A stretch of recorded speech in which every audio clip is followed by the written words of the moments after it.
down the street and someone asks, Deacon Hawks, El Presidente, I want to help. I want to get involved. I want to do my part. And they say, how can I do that? And I say, you know something? You can log onto our website and participate in our 8 for 88.7. That's right, 8 for 88.7. That's where we ask you to get involved, and you can support us by just donating $8 a month. How do you do that? You just go to our website, www.wehavegospel.com, press the donate button, and just simply support us with $8 a month. It's that simple. Once again, just go to www.wehavegospel.com, click the donate button, and follow the instruction. There you go. It's as simple as that. And once again, we thank you from all of us here at Gospel 88.7 FM and 100.3 FM, where we have gospel and where we're spreading the gospel one song at a time. God bless you.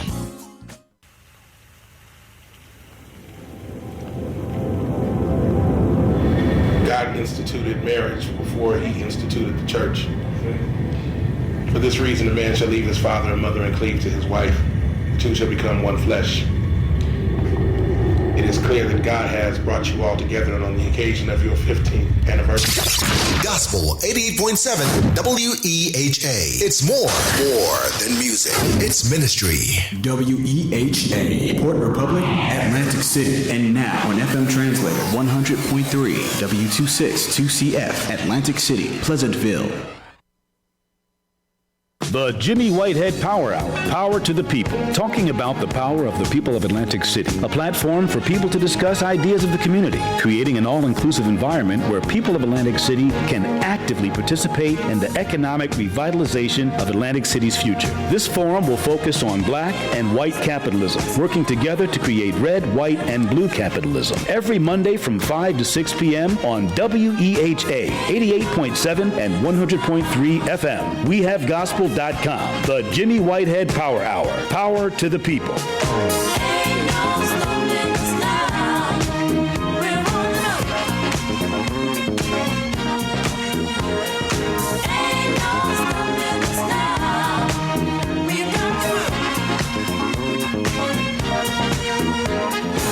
There's been so many things that's held us down, but now it looks like things are finally coming around. I know we've got a long, long way to go, and where we'll end up, I don't know. But we won't let nothing hold us back. We're putting our show together, we're polishing up our act. And if you've ever been held down before, I know you refuse to be held down anymore. Well, don't you let nothing stand in your way. I want y'all to listen to every word I say, every word I say. Ain't no stopping us now. We're rolling up. Ain't no stopping us now. We've got to do. Ain't no stopping us now. We're rolling up. I know. Ain't no stopping us now. We've got to do. We got it. I know you know someone that has a negative vibe. Right. And if you're trying to make it the only Good morning, good afternoon, and good evening, Atlantic City and America. This is the WEHA Jimmy Whitehead Power Hour, the station of the community, focused, listener, supported gospel. We have some special guests today with us. Of course, we have my main man, Logic Brock. Logic, Derek Brock is in the house tonight. We have Lisa Diane Hall, world traveler, and we have a very special faith-based guest, Bishop Gandy, joining us tonight. So welcome, Bishop Gandy. Thank you, sir. Thank you. So I guess we could jump right into it because today has already been extraordinary. And again, I want to give a special thanks out to candidate Amy Kennedy and also Chairman Craig Calloway and his family for helping mobilize this court hearing that happened today, which I'm going to let Derek get more into discussion about. But it's all about the Vote No campaign. Right now, you know about the referendum that we are fighting, viciously fighting, and we're going to be victorious with God's blessing. But it's all about this guy named Bob McDevitt wanting to be the kingpin, the big little Caesar of Atlantic City for life with a lifetime contract. And also it's about raising the water bill on the average residents 250%, and just doing a lot of underhanded, unsavory stuff. So our goal right now is to get everybody in Atlantic City to vote no on March 31st. So when we vote no, we will kill and cancel this petition so we can move forward with the good business at hand. And so with that, I want to start out first by welcoming our special guest. Welcome, Bishop Gandy. Thank you so much, Brother Whitehead. Glad to be here with you. My first time on this Hour of Power program, but I've had the pleasure of having you on my program that I used to host many times. And you're a wealth of knowledge, and you're a great asset to this community. So thank you. Well, you know, it kind of started with you almost a year ago when you said, Jimmy, what you want to see done one day is, I think you called it the big discussion. Or big discussion, yes. So I was advocating or planning to do, which I decided not to do afterwards for a lot of reasons, but a big discussion. And essentially, the big discussion is about having a big tent and bringing everybody into the tent. I believe that in order to be successful and to have the kind of change and the kind of influence that's needed, that is going to advance the agenda of our community and our city, I believe you've got to have everybody in the room, and you have to have it's a tall order. You have to have one agenda, folk buy into it, and when I say one agenda, everybody maintains their individual interests and agendas, but we all understand that our individual agenda falls subject to, under the agenda that serves all the people.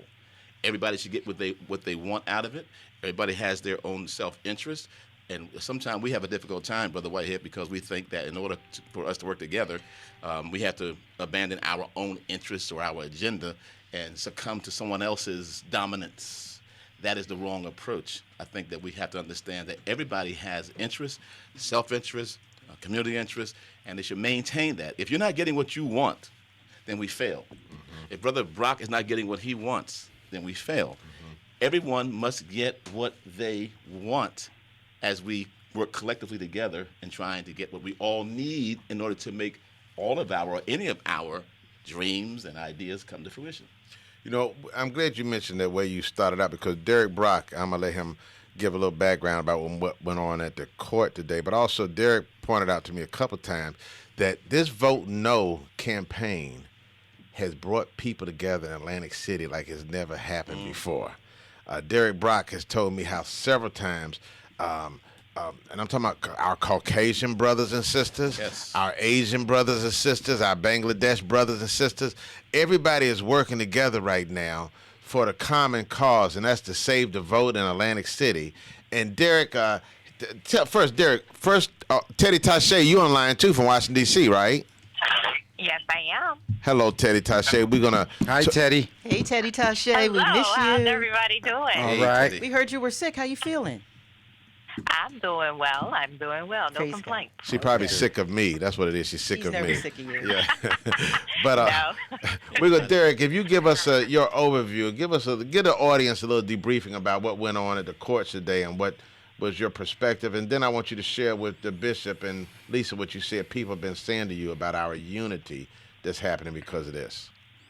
Well, first of all, welcome back, Jimmy. Yay. Welcome back from Jimmy's your back. Jimmy's back. Thank you. from your putting your feet up on the couch. No, I didn't have my feet on the couch. No, I'm just kidding. Yes, No. sir. But Yes, sir. yeah, it was very interesting being in that courtroom today. I really felt like I felt like I was watching a TV show, you know, because, you know, you watch a lot of Law and Order and, you know, these court TV shows, but this it had like a lot of drama, it seemed like, in there, like it was dramatic. To me, it was. Yeah. You know, I don't know if Jimmy felt that way, but it felt very dramatic because Very. the lawyer for the Democratic Committee, which represents us as the community, he gave a very, very, very, very compelling argument, in my opinion. And I was really impressed. I came away with, I went in knowing that we probably won't get the case dismissed or thrown out, right, or the referendum thrown out, I should say, right. But it gave me a sense of pride, because we had someone representing us that wasn't playing softball, so to speak. You know what I'm saying? So, and everything that I probably would have wanted to say, he almost made me feel like he said it. So I felt good about that, because it was times when the judge was questioning things, and he was kind of relentless in his position. The attorney was. Right. So he stood his ground, and he always went back to his positions. So I thought that was important, because there was a lot of fraud that was brought up today. A lot of fraudulent activity. Right. That was questionable. Right. I should say questionable activity that looked fraudulent. Right. And he was able to present that, and I think that was good too, because it's almost as if we hear it and the people are saying it, but when you see it, then you can really say, wow, these people are really going over the top to try to take this vote away from us and doing illegal stuff, unethical stuff, whatever it takes. Yeah. So and then, but the beauty of it is, on the positive side, as you mentioned, is that to see the different ethnic back groups of people, which I've been in Atlantic City my entire life, except for a short maybe year or two, and to see that, to me, in my lifetime, under an issue that is as important as your right to vote, to me is almost like being part of history, because I've never seen all the ethnic groups come together for a cause in Atlantic City like that.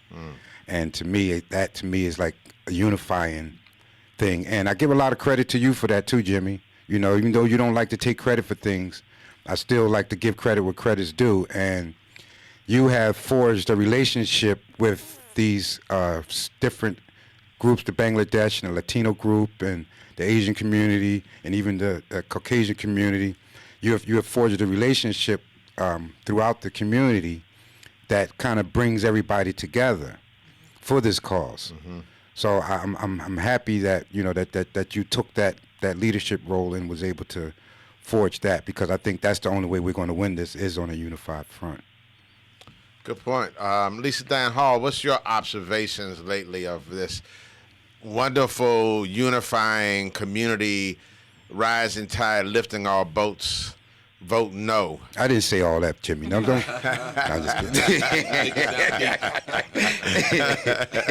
Well, the Brock logic works. The Brock logic. So, Lisa Diane Hall, give us your perspective, because you've been to a number of these events and covering the issue. Yes, shouting out to Vibe 609 and Derek Brock, in your absence while you were away. They had that big press conference last weekend.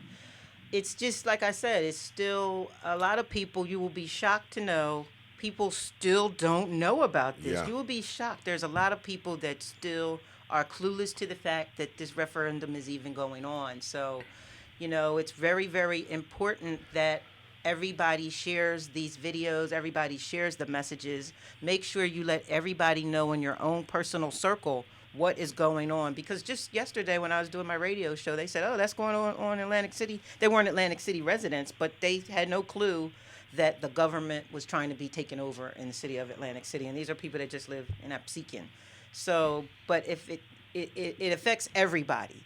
So everybody needs to be united about what's going on. Everybody needs to be informed about what's going on. Even if you don't live in the city of Atlantic City, you should be concerned about this. You should be concerned for your fellow residents and brothers and sisters, knowing, especially people of color, that just in my lifetime we weren't allowed to vote. So here we are. We're free to do what we want, and people are just not even participating. So. Shouting out to you, Jimmy Whitehead. Welcome back from the USVI. I'm mad because you didn't take me with you, but okay. We're not even going to go into that, but I just want to go over really quickly what people are going to lose if they don't show up and vote. Please do. They're going to lose control of the Municipal Utilities Authority.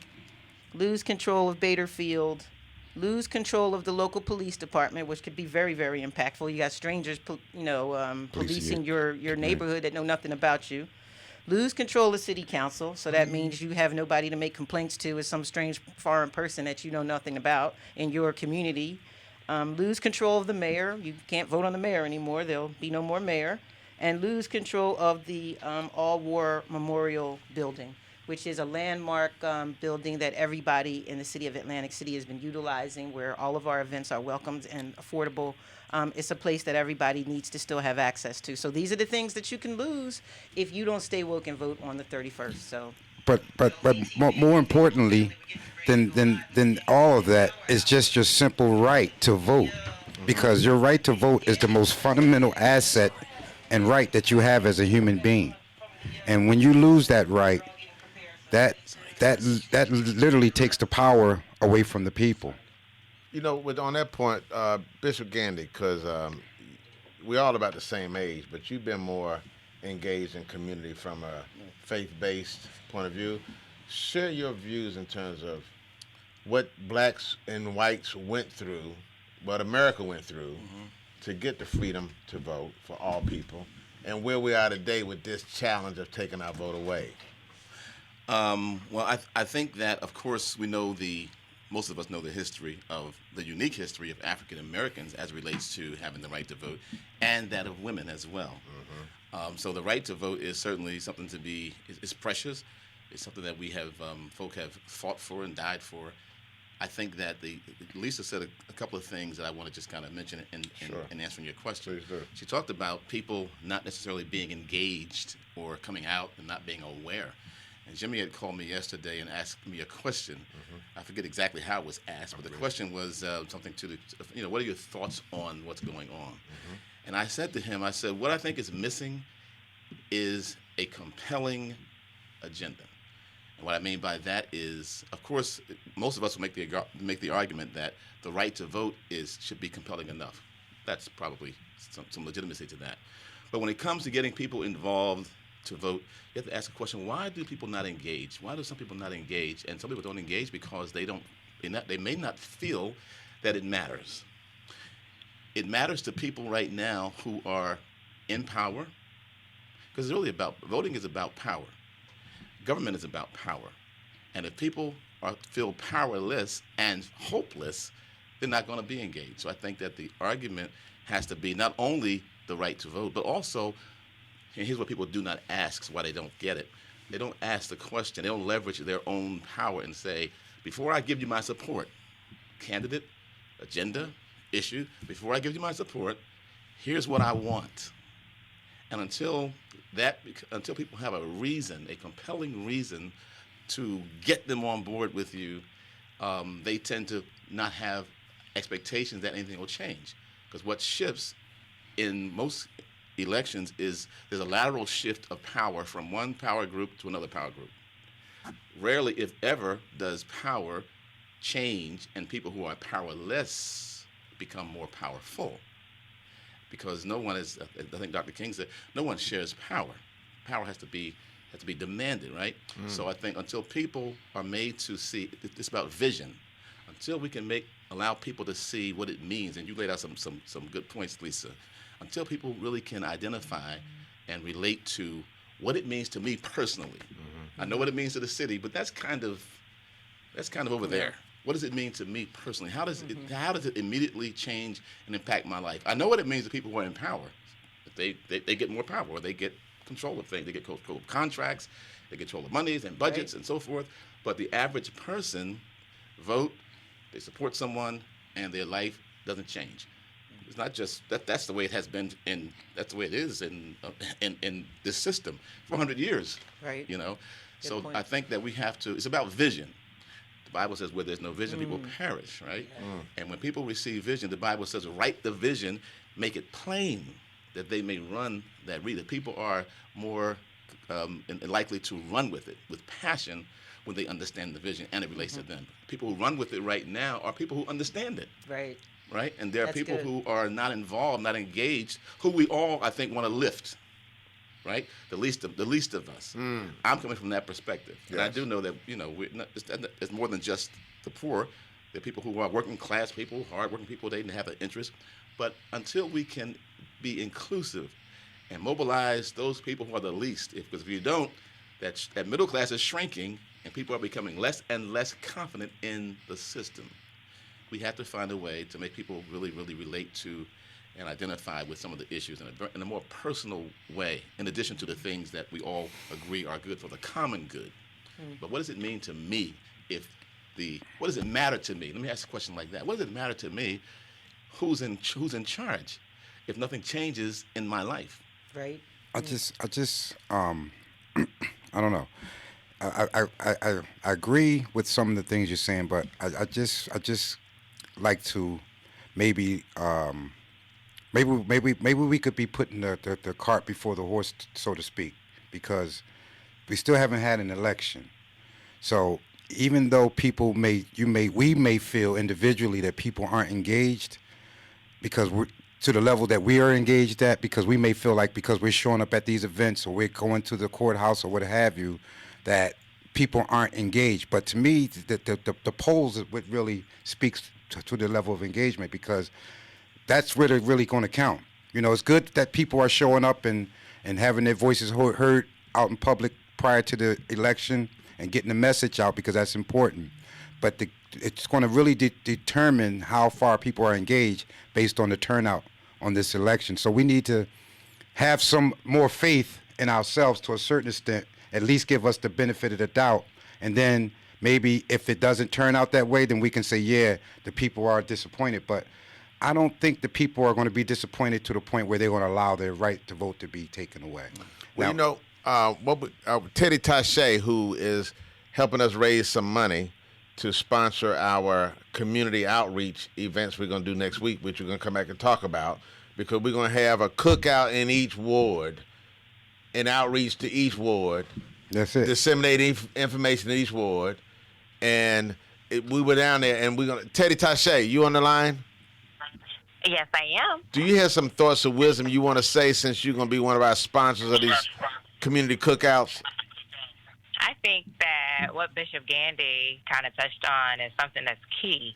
And one of the things that we have kind of lost since the whole civil rights movement, and to that same end, since this is Women's History Month, is basically women's suffrage and the civil rights happened because there was a commonality. At that time, women didn't have rights that they have today, and people of color didn't have rights that we have today. The civil rights movement was in part pushed or helped, and vice versa, because of the women's rights that were pushed along with it.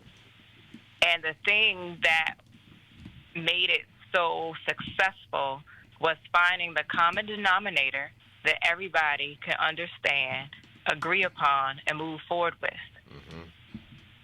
When people basically can have one thing that they agree on, it doesn't have to be a whole list of things, doesn't have to be a lot, but the one thing that they can agree on, there's power in unity. One band, one sound, one movement. When you think of a choir, when you think of anything that's multiples of people, when it's unified, it's more powerful. Right. And what people don't understand or sometimes fail to realize is that your vote, even though it's one vote, collectively, it's a unit. And when you bring the collectivism to it and you move it, it's powerful, because you're sending the message saying this is what we as a people are demanding, and we're holding you now accountable. I think when you say that, that's a valid point. But when you really look at that, Teddy, think about that. Now, we're not really even discussing having someone to represent us for an issue. This is really an individual right to vote.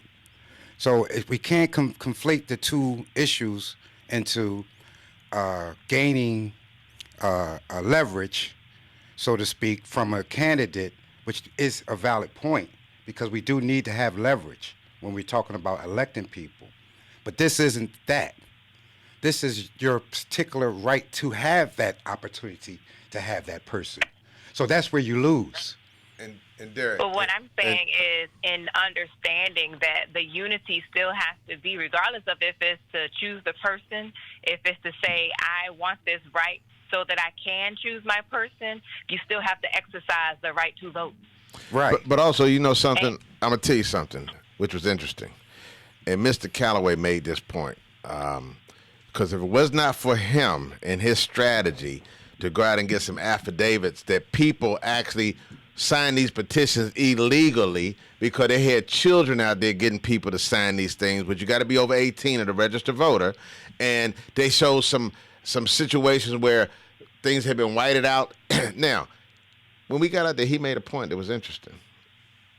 He said, now, this was Bob McDevitt's petition. So all those things that were illegally and unethically done, they're not throwing them out, right? Now, just imagine if that petition had been done by the Callaways and taken in front of the judge.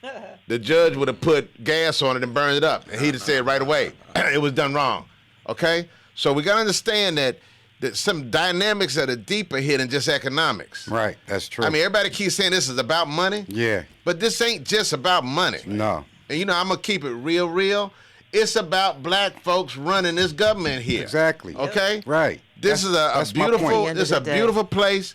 We have a lot of unity among all the races. That's my point. You know, because I don't want nobody to think I'm getting too radical, because every time I say something about the race of a person, a few people get, oh, well, he's getting a little radical. Well, I'm not being radical. I'm just being factual. Yeah, just being totally, okay? Yeah. So we're going to take a little break for the cause, and when we come back, we're going to talk about these unity. Yeah, because it's getting heated in here. It's getting heated in here. We're going to talk about the unity cookouts, okay? We're going to take a 1 second, we need some 30-second Kool-Aid break. or some ice water in here. Yeah, Steph going to take us off with put some something on. Steph, put some fans on in here.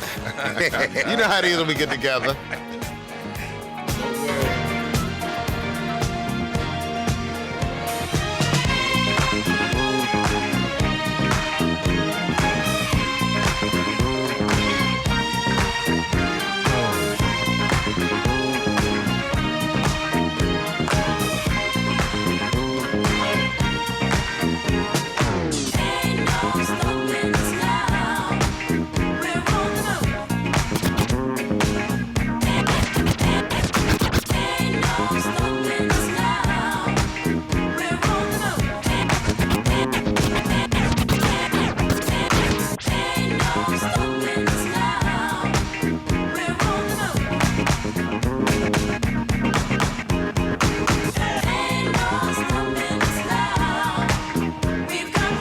DJ Kansas Day.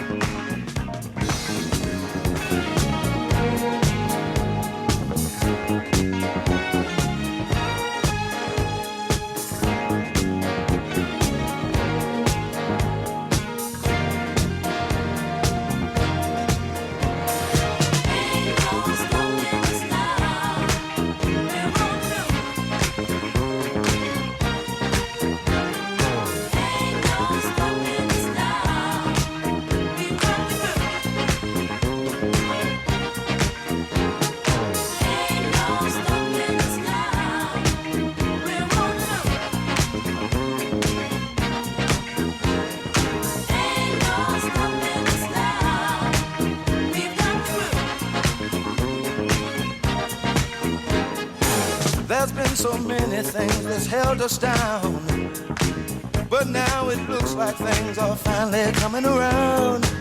I know we've got a long, long way to go, and where we'll end up, I don't know.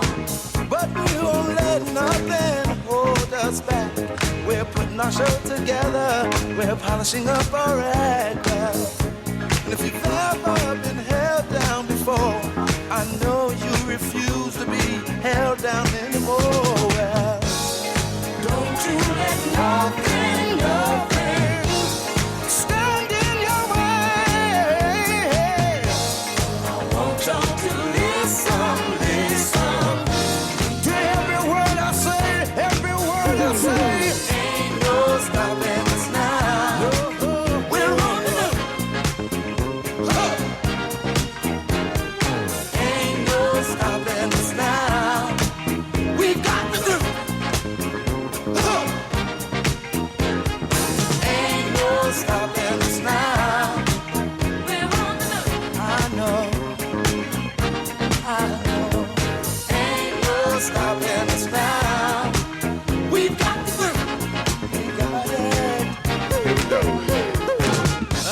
Good morning, good afternoon, and good evening, America and Atlantic City. We are back, and man, let me tell you what just happened. Steve Young walked in the door. Hey! You talking about a Wakanda warrior of the community. And his timing was apropos because we were just getting ready to engage the discussion about how next week. Yeah, I needed some backup too. Yes. Yeah, because you guys was ganging up on me. Yeah, they was about to gang up on me, Steve. You came in just in time. But we talking about so much unity, how everybody in Atlantic City is coming together under this flag of voting on, all the races, every community working together like it's never done before. And are they really? Yeah, they really. Are they really? Yes, they really have. Are you really? Maybe you know some other ones that I don't know. I know some of them. What you hate? Okay. I mean, come on now, I gotta keep it real. Yeah, we want you to help us keep it real. That's why we gotta keep it united. Yes. So sometimes we gotta expose so we can reunite. Well, that's why you just walked to the door too. We gotta expose somebody. Let us know, brother, because we all into transparency. Yeah. But this is what I do want you That's to know. true.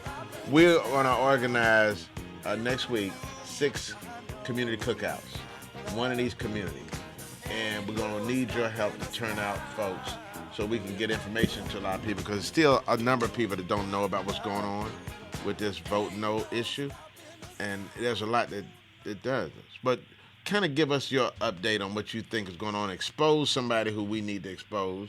Expose. Give us the exclusive right keep here it real, on as you say. WEHA. Stephen Young, you have the floor, sir. Well, we like to deal with solutions. Yes. And politics in this town, especially Atlantic City, is not about a lot of solutions. Sometimes a lot of problems because we get distracted. There's a lot of distractions going on right now. To try to explain even the right to vote and why you should vote is important.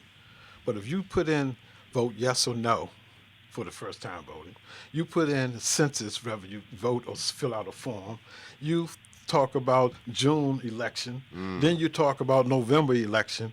That's a lot to hold in. Yes. And educate the people who haven't been voting at all. Then they got to deal with their day-to-day issues too. Exactly. On top of that. Exactly. So it's a way of suppressing the vote. Good point. I heard earlier you were talking about how back in the day, how we had we went through the vote. Unified. But man, what we going through today, some of these young people never went through this. Right. I mean, we have more racial issues and oppression issues in our country when it comes to voting than we ever had in history. It's been turned backwards. Interesting. And by a lot of federal judgeships that's been appointed for the last, let's say, 2.5, 3 years. Right. How you going to go back to that?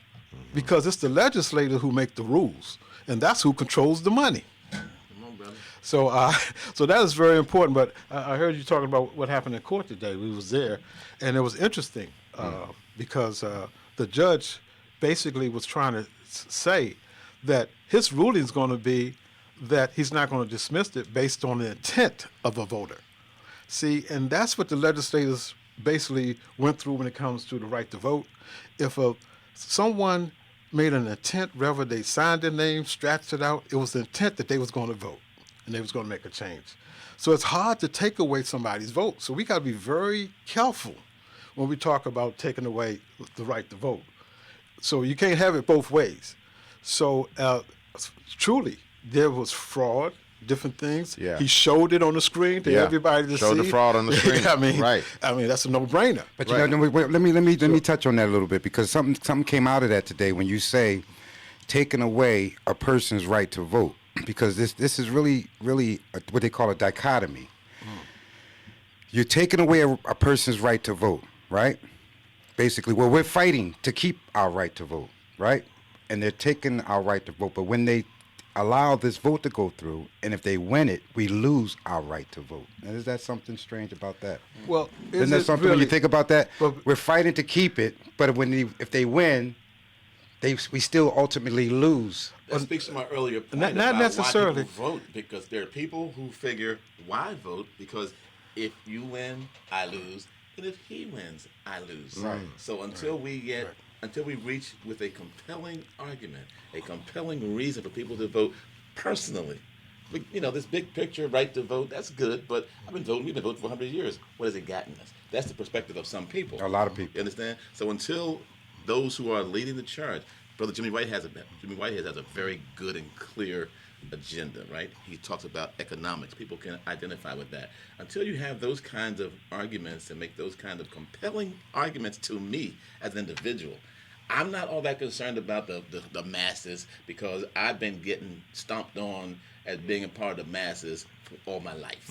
It's the average person. Well, one problem that we all have, and a lot of people have, that's been voting, especially our elderly and everything else, it's about accountability after. You do not vote on election day. Then after that, don't do nothing. Right. Right. After that, that's when your vote come into action. Right. After we demonstrate, we've been demonstrating on the streets for years. Yes. But after the demonstrating, come negotiations Right. and come legislation. Right. So we go and change the pattern. We didn't go on the street and shed blood for nothing. Right. Martin Luther King and others didn't for nothing. But if I think I'm we voting got to for you- make it make it seem like how do we feel about it? You got to have something in this game. Steve, if I'm voting for you as a candidate, as a voter, I'm thinking, because I'm going to vote and I'm going to go to work, or I'm going to whatever I do. I'm expecting that you're going to be fighting for my interests. I didn't know I had to continue to fight. You understand what I'm saying? But see, Bishop Gandy, that is the issue. Ultimately, that's where we kind of drop the ball, because accountability is a part of voting. It's voting. And it's a responsibility that we have, because it's good, like you said, that, and I agree with you, like, you feel like you should be able to vote for somebody and they do the right thing. But who's checking the paperwork? Who's checking to make sure those I's is dotted and those T's are crossed? Because that's where we come in as citizens. And to me, this is where I feel like, as me being a citizen, like this is where I feel like I'm taking responsibility for myself, because I know I can say the creator, I can say the state did this, I can say the mayor did that. Then I got to look at myself, and my responsibility is to hold people accountable for whatever that we say we want, because that is an issue. Like you said, we're putting people in office, don't know what we're going to get, Right. and then what do we hold them accountable for? Right. So we got to have a complete agenda. But getting back to the original point of this whole conversation is this referendum. Because to me, it seems like we're getting just a little bit off the subject, because we're moving ahead of ourselves when we should really be thinking about March 31st, That's right. maintaining our position, and then we can argue about this for the next 4 years when we get a new mayor in here, Right. and deal with this stuff. Because, again, if we lose this, we won't have this discussion at all. Believe me. So empowerment, economics, agenda, or whatever way you want to put it, it changes that dynamic completely. So I think we need to try to stay focused on March 31st, and then after March 31st, I'll listen to Bishop Gandy's agenda, because I like what he's saying. Sure. Economics, empowerment, those are key things. Yes. And I agree with you 100%. You know I agree with you on that.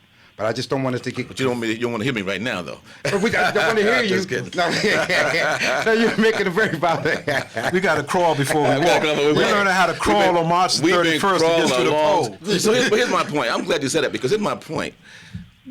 We have been, and I'm talking about now when I say we're talking about people who may not see it from our perspective, because I'm with you guys.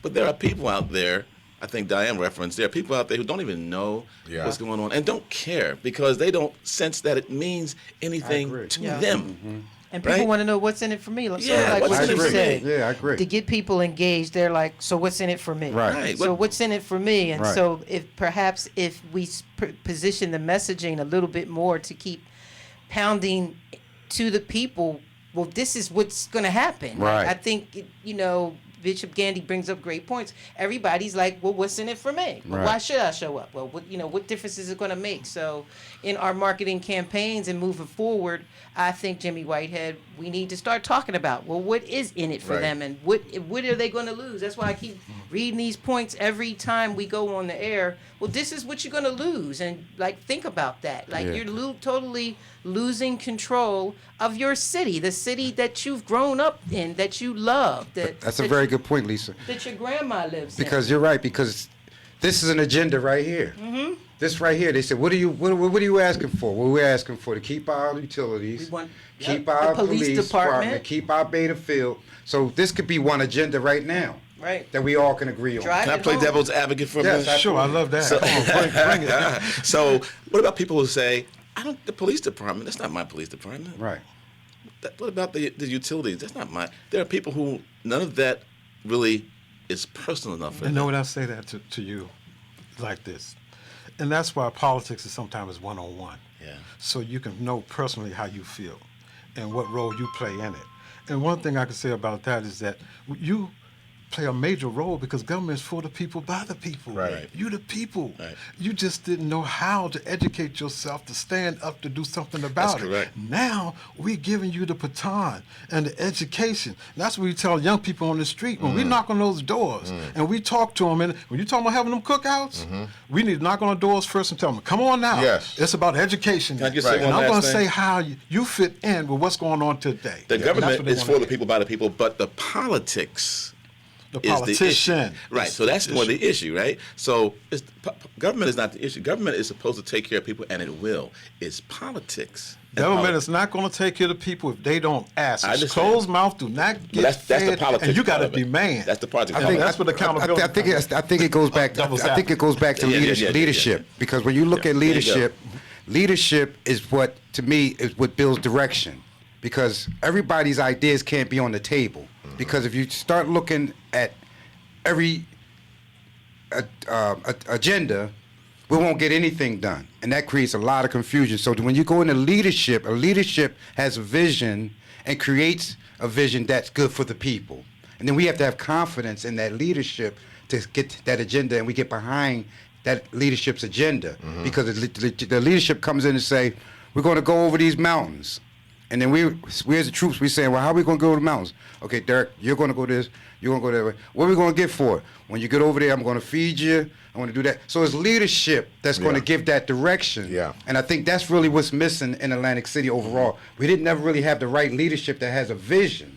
Because if we start saying, well, what this guy want, what this guy want, what that guy want, what this guy want, what this woman want, what this woman, we'll never get nothing done. Yeah. Can I disagree with that? I think it's important that everybody gets what they want. At least everybody, you may not get everything you want, but I'm not going to be in the fight if when you get over the mountain, I don't eat.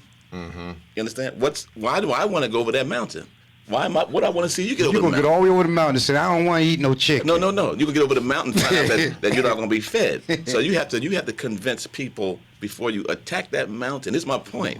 They have to know what's in it for me. Right. What's in it for you? That's why I said It's life, humanity, economic, justice, and equality. Exactly. You want that. Right. Everybody wants peace as well. So now we got something in common. Now we can climb that wall together. Right, get over the materialistic. We can get over it. Right, get over You know what I'm saying? What we have in common, we found it. Let's go. I'm in agreement, but all I'm saying is there's some things that have to be more personal. You know, when you get over there, you're going to become the chairman of the some committee. You're going to become the chairman of the finance committee. You're going to get a piece of land. You're going to have a business. What do I get? You're going to have the most important part. You're going to hold us accountable. Yeah, okay. I mean, But you know, I'm gonna tell you something. Everybody's making a valid point. Everybody's making a valid point. But and I love what Bishop Gandy said too about what's in it for me. And from day one, Derek Brock and I have been talking about how we got to create some local millionaires in Atlantic City.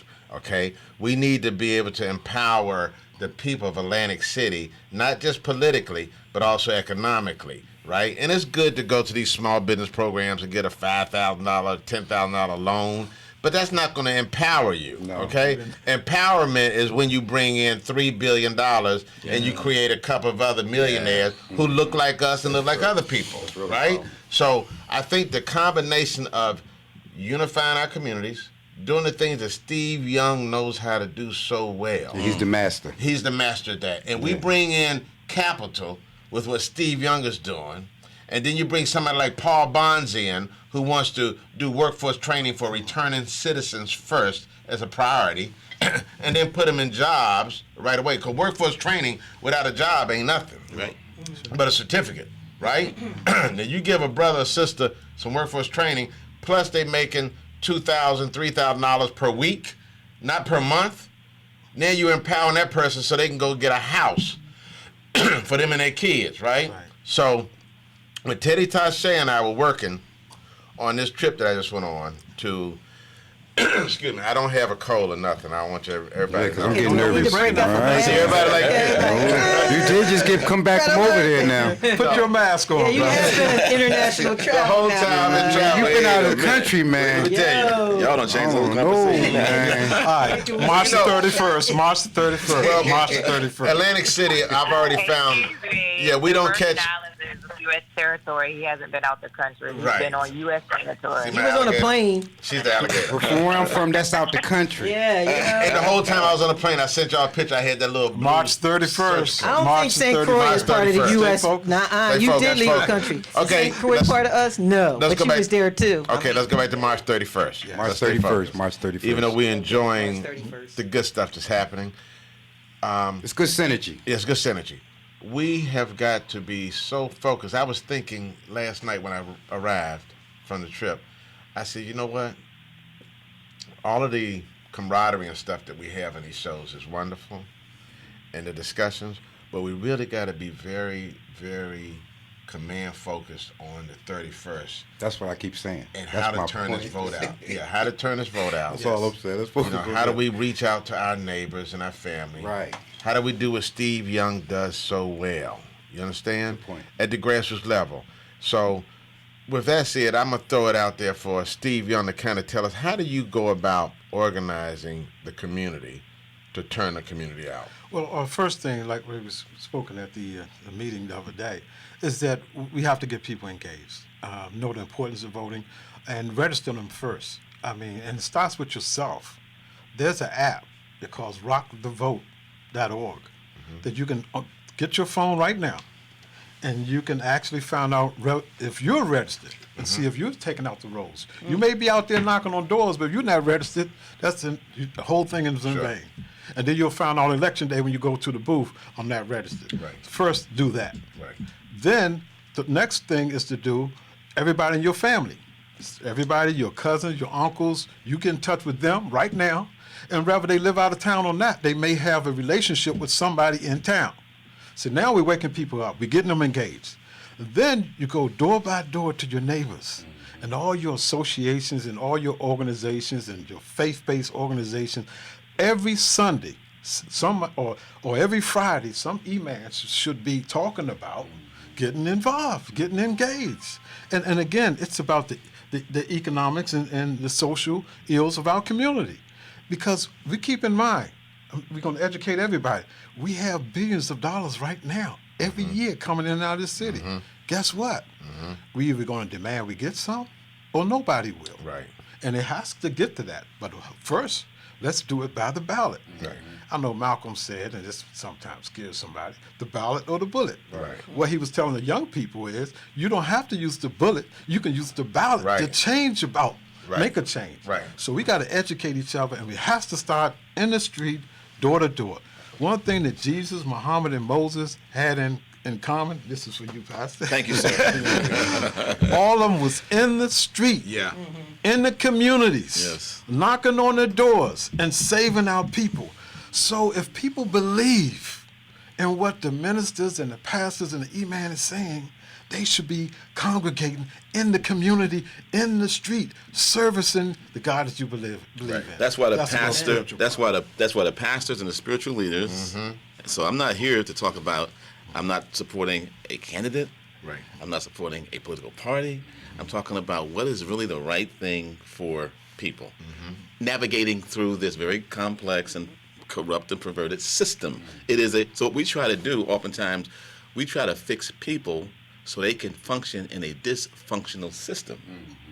We need to be thinking about fixing a dysfunctional system. Yes. So that people are served, right?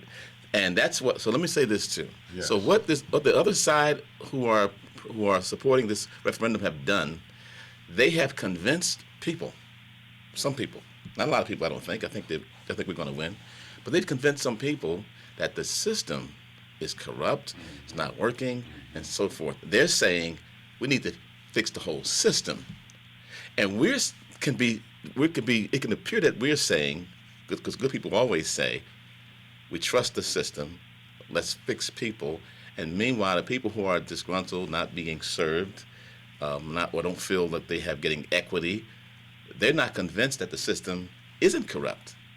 So we have to convince them. We have to give them a very compelling reason to vote. We've got to show them not just what they lose, but what they gain. And to your point earlier, Steve, you're right. People do not participate, what you were saying earlier, they don't participate after the vote. You know why? Because that's why you're important, the organizing and getting people to get involved who are disenfranchised. That's the key to our empowerment. If we don't do that, we don't expand those who participate. Then it's seen as just those who are the elite among us get to share in the goods. And the folk who are not among the elite, the educated, the business owners, the wealthy, the whatever, those who are making a good living, you know, what's in it for me? Yeah. I think when they use the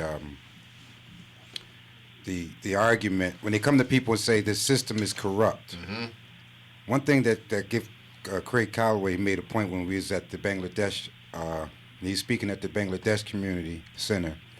He said when you look at the system, right? The system is actually the people. So basically, what you do is you say you fix the system, but all you're doing is moving one group of people to another group of people. So basically, that to me isn't fixing the system. Because the system is the people. Yeah. Because the people are corrupt, whether you put them in Faulkner Act or 1923 Take Us Back in the Woods Act. You know, the people are pretty much is the people. So that's what I look at. I look at the people because, you know, we could blame it on the system all we want, but the system is the people. So that's what we really need to look at too. It's the people. And that's why People for Change makes a difference. And what happens in legislating down here in Atlantic City, and whether you voting yes or no, what we have in all in common is that it's the state of New Jersey. Even after that, March the 31st, everybody gonna have to deal with it. Right.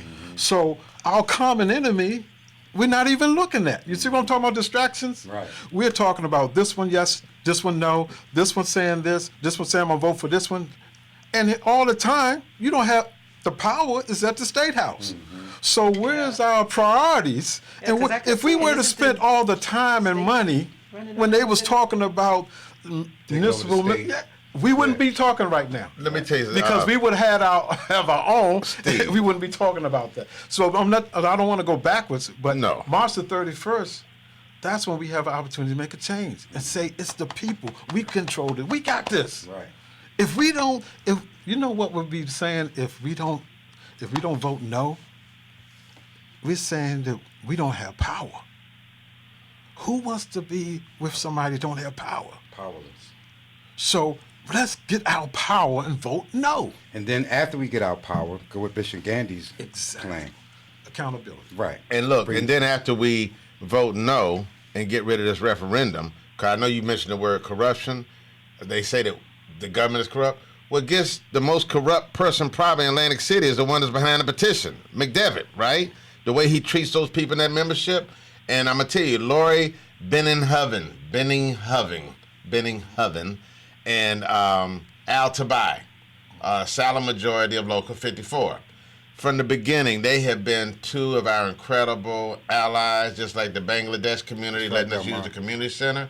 So I think that achieving a successful vote no campaign on the 31st is doing what Steve was talking about. We got to get out in the community. And when we do these little things next week, it's just to get the excitement and momentum and the people participation, because we're going to be educating the people in the process, Steve. Because, you know, the last day to register to vote is the 10th. That's tomorrow, right? So that's already a dead horse. Yeah, well, it's not dead because it's tomorrow here yet. So we got time to get somebody. Right. And then you still have, there's another deadline for the, I believe the absentee ballot you can vote after the 10th. Right. Okay. But you can register. Yeah. You can register. I think you can still register or vote with that by absentee ballot. But you got 7 minutes, and I'm on each one of you, starting with the Bishop, Steve, Derek, Lisa Dan Hall, Teddy Tashe Payton. I want each one of you to say something to the audience to stress the importance of getting out to vote on the 31st. Vote no. So we're going to start with you first, Bishop. Yes. So I want to thank you again, Brother Whitehead, for what you do. This is the great work that you do. And I want to also be very clear. I am in support of the no vote. And thank you. That's my position. But I'm just trying to also suggest that we need to be thinking about the power component of it and pushing that. Brother, everybody in this room, you all do great work, and I think the community, someone had said earlier, has come together behind this, thanks to Brother Whitehead's effort and other people who are leading this effort. Vibe 609. Yeah, Vibe 609 doing a great job. Let's just get out and vote and make sure we retain that right, but then be ready to say what it is you want, because your participation is key to being able to sustain whatever power is gained. Well said. Great. First, I want to say definitely we vote no. We are voting no. I mean, all of us. Yes. And in order to do that, we have to really have a lot of things in common to move forward, our community forward. But one thing I say, you have to get the young people engaged. Like I have LeVar Mosiah Davis. He at 21 years old, first time voting. Right. It's because he understood now. He understands the need and cause and how he fits in as a voter.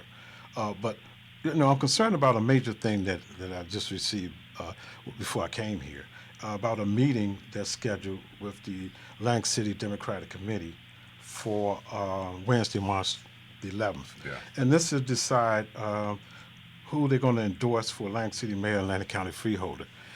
At the last meeting, I requested that we do not endorse, support anyone until after March 31st. Right. And the reason is that we need to stay united. Because if you're doing anything to create any type of division with anybody right now, whether they're running or not, it hurts the cause of us uniting the community. So there's a plea that I'm requesting right now for all those who's listening. And if we can carry it to anybody that's involved with this process of endorsing somebody for Atlantic City Mayor or freeholder or any position, hold off. Just to March the 31st. Right. Let's hold fast and stay united. Strategy. And vote no, because that may be part of the other people's strategy to divide us. So I'm saying, let's stay united and let's vote no and let's get out in the street and do it. Well said. Derek Brock, your message for the people? Man, Steve, I mean, that's a tough word to follow there. I mean, he made a very good point there. I want to say this. We owe it to them to impress upon the next generation that the importance of exercising their right to vote. We owe it to that. We owe it to the next generation. So we need to make our right to vote the most pressing issue. Okay? Because this issue that come up with this referendum, that's what the forefront of this is really all about. Mm-hmm. Maintaining and keeping our right to vote. Mm-hmm. And I never thought in my lifetime that I would even have to be dealing with that. I thought that was something we dealt with in the 50s and 60s, and that was something that we didn't have to deal with. But this is why I'm so passionate about it, because I felt like I was watching it on television all my life. Wow. The old stories, and then to feel like I have to deal with that. So that's why you see me fussing and cussing on the thing, because I felt like, wow, this is what Martin Luther King and all the people that were marching in the 60s and 70s and in the 50s, and then we have to experience this now, and I feel like I'm living in a dream or something, Yes, so sir. If you see me on Facebook, ladies and gentlemen, acting a fool, please forgive me. So Lisa Dan Hall, you and Teddy Taché got 1.5 minutes each. Lisa, what is your statement for the day? I just want to say we as women control the household. We as women can connect all of the people in our circles to educate. Each one teach one. Like it's all grassroots, like Derek Young was saying. Each one teach one, share the video, share this information so that everybody knows what's going on. I'll let you close it up, Teddy Taché. My thing is, if not now, when? Mm-hmm. And if you still have to ask the question of when, then don't complain about anything that happens after the fact if you don't vote. That's right. Not voting basically gives you the right not to say one word. Don't talk to me about anything dealing with politics or what's not happening, because you did nothing. True. Bravo. Well, thank you all for joining us today. Thank you out there in Atlantic City and throughout America. Stay tuned. Support our effort to vote no. You don't have to be here to support us. write a check if you want to support us too. God bless you. God bless everybody in here. God bless Atlantic City. And God bless America. Ciao. Take us out, Sean Rock.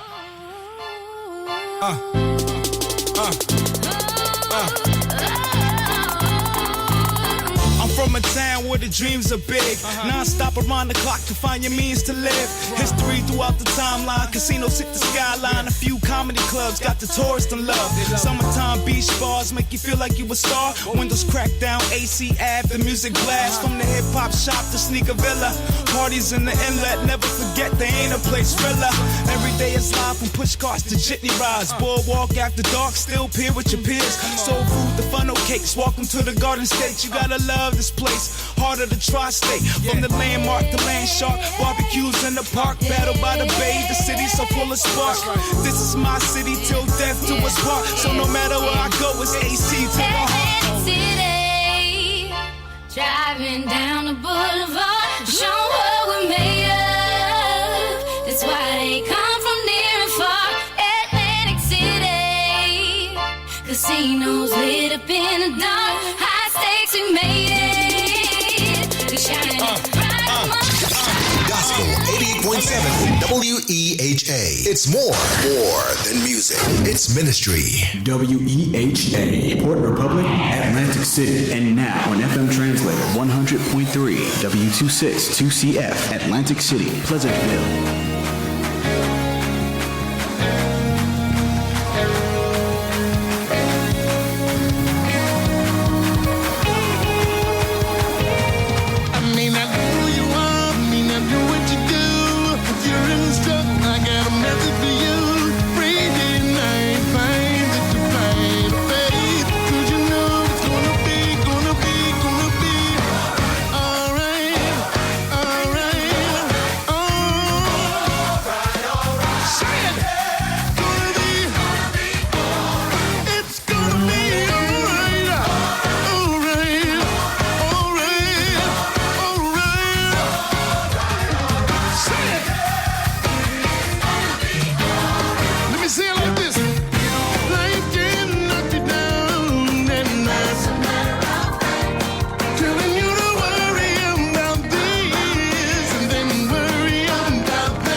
the Lord, everybody. This is Deacon William Hawks, also known as El Presidente, here at Gospel 88.7 FM and 100.3 FM Atlantic City, where we have gospel. And yes, we're still spreading the gospel one song at a time. We want to thank God for all of our listeners who continue to pray for us and support us. Oftentimes, I'm walking down the street and someone asks, Deacon Hawks, El Presidente, I want to help. I want to get involved. I want to do my part. And they say, how can I do that? And I say, you know something? You can log on to our website and participate in our 8 for 88.7. That's right, 8 for 88.7. That's where we ask you to get involved, and you can support us by just donating $8 a month. How do you do that? You just go to our website, www.wehavegospel.com, press the donate button, and just